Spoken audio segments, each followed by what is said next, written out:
There's a certain kind of silence that hits when a story misses the mark. Not the kind where people are speechless because they're blown away. I mean the kind where you finish the final episode, blink a few times, and say out loud to absolutely no one, "That's it. The Obi-Wan Kenobi show had all the pieces in place, but somehow dropped the entire puzzle on the floor and swept half of it under the couch." And what makes it worse is that this should have been impossible to mess up. You've got one of the most beloved characters in the entire Star Wars universe. You've got a time period loaded with pain, loss, and existential dread. And you've got Ewan McGregor, who could deliver Shakespeare while swinging a lightsaber and still make it look effortless. But no, we got Leia being chased by budget bounty hunters and Reva stabbing Kanan in the back. It's like they tried to mix deep trauma with weekend adventure vibes and hoped no one would notice. One second, Obi-Wan is having PTSD in a cave. The next, he's hijacking an Empire base like he's in a theme park attraction. And through it all, the show treats emotional weight like it's allergic to staying in one place for more than 5 minutes. We're supposed to feel the galaxy crushing this man, but most of the time it feels like he's just mildly inconvenienced. And I know, some people say, we should just be grateful the show exists. That's like being handed a burnt pizza and saying thanks because technically it still has cheese on it. No, this was supposed to mean something. This was supposed to shake us. And instead, we got a script that couldn't decide if it wanted to be a redemption arc or a Saturday morning cartoon. The missed moments are what really sting. Imagine Obi-Wan truly broken, avoiding his reflection in the Force, haunted by Anakin's screams, fearing that if he trains Luke, history will repeat itself. Instead, we got a field trip through the galaxy, where emotional scenes were thrown in like afterthoughts, just to say, "See, he's sad. It's not enough to show pain. You have to let us sit in it." In this video, we're breaking down how Disney turned one of Star Wars' most emotionally loaded characters into a background player in his own story. We're talking wasted potential, character whiplash, empty spectacle, and a series that had every reason to soar but barely managed to leave the ground. Let's talk about what went wrong, and why it still matters. When the Obi-Wan Kenobi show was announced, it felt like the perfect storm of nostalgia and storytelling potential. We were promised a look into the mind of a fallen Jedi, haunted by loss, hiding from a galaxy he once protected. A bridge between the heartbreak of Mustafar and the quiet strength of Alec Guinness. It sounded like Star Wars finally understood the power of restraint and character-driven arcs. But then the questions started piling up. Would they show Obi-Wan slowly reconnecting with the Force? Would it explore his guilt over Anakin, or his responsibility for Luke? Would we finally see how a man so broken by war could become the calm, wise mentor we meet in A New Hope? It had the ingredients of a classic: the trauma, the stakes, the isolation. Even the casting gave fans hope. Ewan McGregor returning wasn't just exciting, it was poetic. A second chance to flesh out one of the saga's most beloved characters. The inclusion of Hayden Christensen added emotional weight. Would we see dream sequences? Force visions? A ghost of the past that won't let Obi-Wan sleep? The setup practically wrote itself. And of course, there was the promise of a small-scale, personal story. 6 episodes focused on one man's journey through grief and redemption. Less space opera, more space drama. It didn't need a dozen cameos or lightsaber fights every 10 minutes. It just needed heart, depth, consequence. So with all that potential simmering, it's no wonder expectations were high. This wasn't just another spin-off, it was sacred ground. The story of the man who watched the Republic fall and had to live with the fact that he helped it happen. But instead of something meaningful, what we got felt like a committee project with commitment issues. The writing wavered between surface-level dialogue and baffling choices that undermined decades of lore.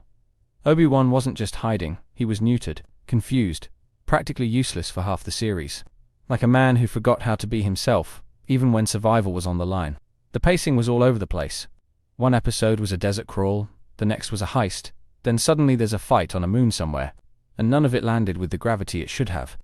The Reva subplot took up so much air, it suffocated the actual main character.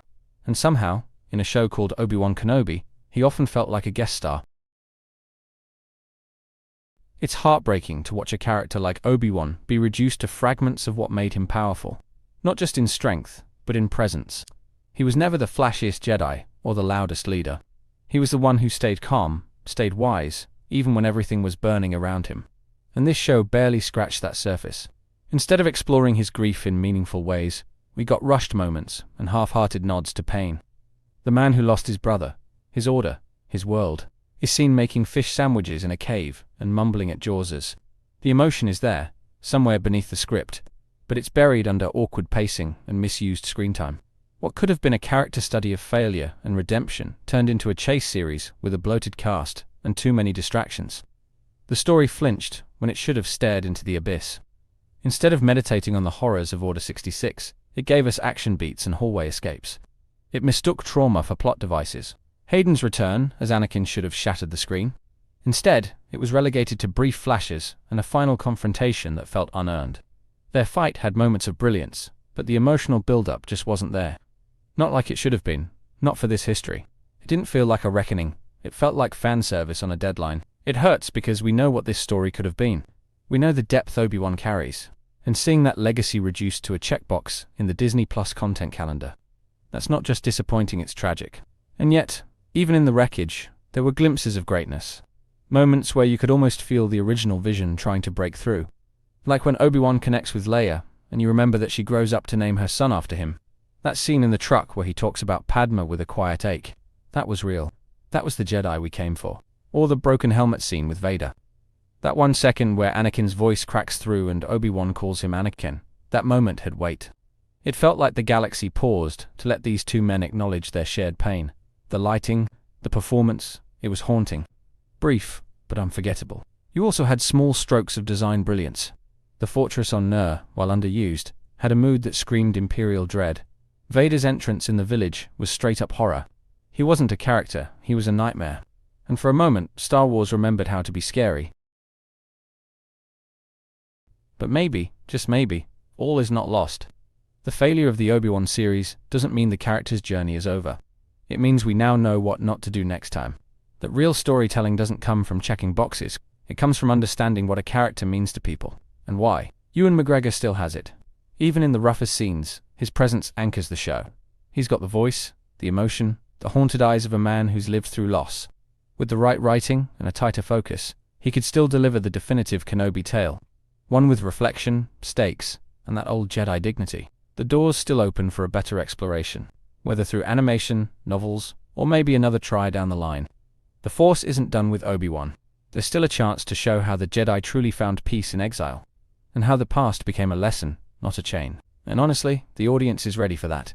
We're not asking for constant action or endless cameos. We're asking for meaning, for quiet scenes that echo louder than Star Destroyers, for Star Wars that remembers its heart, not just its budget.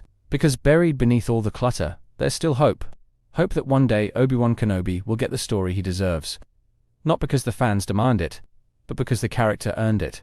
But until that day comes, we're left with what could have been. A series that tried to be everything, and ended up being not much of anything. Obi-Wan deserved a thoughtful, emotionally raw narrative. Instead, he was caught in the gears of a machine that mistook nostalgia for storytelling. It's a hard truth, but an important one. Because if we want better from Star Wars, we have to be willing to call out the moments when it stumbles, not to tear it down, but to remind it of what made it matter in the first place. Stories like this aren't just entertainment, they're part of a legacy. And that legacy deserves better care. The tragedy isn't that the show was bad, it's that it almost wasn't. That it kept brushing up against brilliance, and then backing away as if it was scared to really go there. To really show a Jedi brought to his knees by guilt and solitude. To embrace the pain, instead of masking it with plot convenience. But even in that failure, there's something to learn. Something about trusting characters over spectacle. About letting a story breathe. About remembering that Obi-Wan Kenobi isn't just a Jedi. He's a mirror for what it means to lose everything and still stand up again. Because in the end, the show didn't destroy Obi-Wan. It just reminded us why he matters, and why, after all this time, we still care enough to want more. Thank you for watching the whole video. I make videos because of my love for Star Wars and Marvel. I've been asked countless times how I get my subtitles, and I generate them automatically with a tool I built. That same tool can be used here on my website. It's completely free and doesn't require signing up. My website contains the subtitle generator that is perfect for any video. Blogging post, where you can sign up with your email and receive notifications for when I post, and also my 3 channels. Critical Analysis Hub focuses on Star Wars and Marvel movies. Critical Analysis Hub Plus looks at Star Wars and Marvel shows. And Critical Analysis Hub XP centers on video games, like The Last of Us series, Jedi Survivor, and GTA 5. Thank you for being a fan.